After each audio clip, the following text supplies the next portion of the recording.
வணக்க மக்களே, சட்டமுறை கிடைக்கப்பட்ட மிக முக்கிய தகவல் ஒன்று வெளியாகி இருக்கிறதா? அடுத்த விக்கெட் ரெடியா? அதாவது அதிரடி காட்டும் செங்கோட்டையன். ஆடி போன அதிமுக திமுகவா? மகிழ்ச்சியில் விஜய். வாங்க வீடியோவை முழுமாக்கலாம். அதாவது தமிழகத்தில் வரக்கூடிய 2026ஆம் ஆண்டு நடைபெறுள்ள இந்த சட்டமன்ற தேர்தல் களமானது இப்பொழுதே சூடுபிடிக்க தொடங்கிவிட்டதாம். ஏனென்றால் அனைத்து கட்சிகளுமே தங்கள் கட்சி பணிகளின் கூட்டணி பேச்சுவார்த்தை என தொகுதி பங்கீடன அரசியலில் மும்பாரமாக செயல்பட்டு வருகிறதா.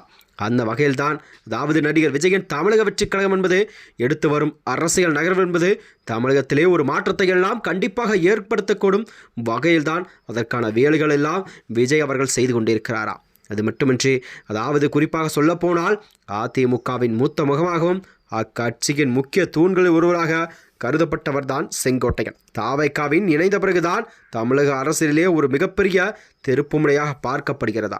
அவர் கட்சிக்குள் வந்த பிறகுதான் மற்ற கட்சிகளிலிருந்து நிர்வாகிகள் எல்லாம் ஈர்க்கும் பணியில் அவர் அசுர வேகத்தில் நடைபெற்று வருவதாகவும் அதற்கான வேலைகளை செங்கோட்டையன் செய்து கொண்டிருப்பதாகவும் அரசியல் வட்டாரத்தில் பேசப்படுகிறதா. அந்த நிலையில்தான் அதிமுக பொதுச்செயலாளர் எடப்பாடி பழனிசாமி மீது அதிருப்தியில் இருக்கும் நிர்வாகிகள் கூட குறிவைத்து செங்கோட்டையன் அவர்கள் திரைமறைவில் நடத்தி வரும் இந்த கூட்டணி பேச்சுவார்த்தை என்பது தாவேக்காவுக்கு கண்டிப்பாக ஒரு புதிய இரத்தத்தை பாய்ச்சி வருவதாகவும் கூறப்படுகிறதா. அது மட்டுமின்றி இவரது அனுபவம் அரசியல் வியூகங்களும் திமுக மற்றும் அதிமுக மற்றும் பாஜக ஆகிய 3 பிரதான கட்சிகளுக்கெல்லாம் சவாலாக அமையும் வகையில்தான் செங்கோட்டையின் அடுத்த கட்ட நகர்வெல்லாம் கண்டிப்பாக இருக்கும் என்று அரசியல் வியூகமெல்லாம் வகுக்கப்பட்டு இருக்கிறதா. இந்த நிலையில்தான் இதன் விளைவாகத்தான் அதாவது சேலம் முன்னாள் எம்எல்ஏயான பல்பாக்கி கிருஷ்ணனும் அதிமுகவின் முக்கியமாக ஜேஜிடி பிரபாகர் மற்றும் புதுச்சேரி முன்னாள் பாஜக தலைவர் சாமிநாதன் எனும் பலரும் முக்கிய தலைவர்களில் அடுத்தடுத்ததாக தாவேக்காவை அணிந்து தமிழக அரசியலில் ஒரு புதிய அதிர்வலையெல்லாம் ஏற்படுத்தியிருக்கிறார்களாம். அதாவது இவர்கள் மட்டுமல்லாது டெல்டா மாவட்டங்களோட செல்வாக்குமிக்க வைத்தியலிங்கம் மற்றும் அதிமுகவின் மூத்த நிர்வாகி பெரியசாமி போன்றவர்களும் கண்டிப்பாக விரைவில் தாவேக்காவில் அவர்கள் இணைவிருப்பதும் அரசியல் வட்டாரத்தில் ஒரு பேசும் பொருளாகவே பார்க்கப்பட்டு வருகிறதா.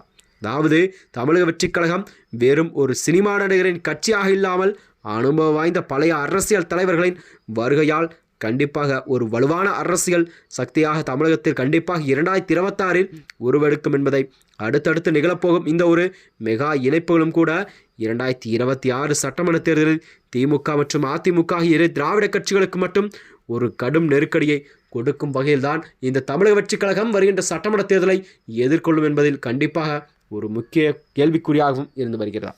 அது மட்டுமின்றி வருகின்ற 2026 சட்டமன்ற தேர்தலானது கண்டிப்பாக தாவேக்காவுக்கு இது ஒரு முக்கிய தேர்தலாகவும் பார்க்கப்பட்டு வருகிறதாம்.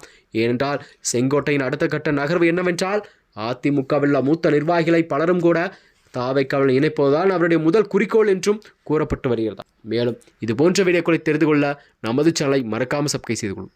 நன்றி, வணக்கம்.